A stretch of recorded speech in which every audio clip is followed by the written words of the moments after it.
ये है वो मकाम। और यहाँ पे अफसर सल्लम का जो शरह सदर हुआ था सीना चाक करके जिब्राइल अलैहिस्सलाम ने धोया था, तो ये वो मकाम है।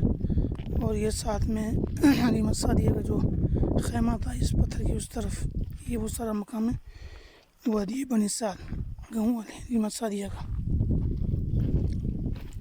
आप सल्लल्लाहु अलैहि वसल्लम ने यहाँ पे बचपना गुजारा है।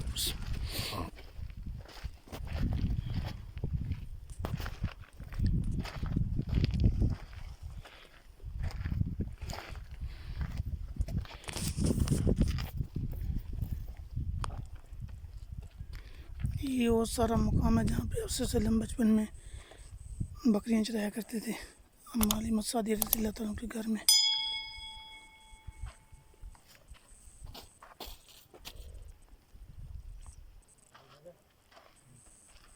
और ये मकाम है शरह सदर का जहाँ पे अफसर सल्लम का सीना मुबारक चाक करके जिब्राइल अलैहिस्सलाम ने धोया था, पाक किया था।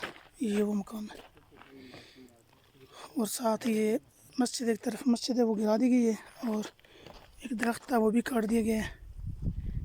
इस पहाड़ के साथ हलीमा सादिया रज़ियल्लाहु तआला का खैमा था और एक दरख्त निशान के तौर पे उसको भी गिरा दिया गया है।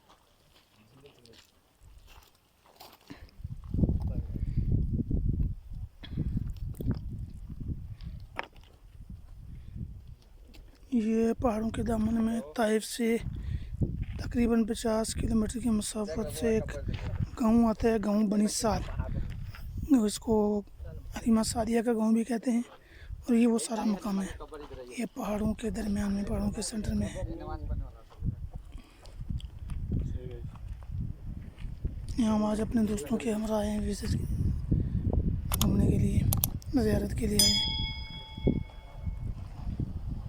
ये हमारे मुदस्सिर भाई हैं, नकीब भाई और बाकी लोग नीचे बैठे हैं सारे।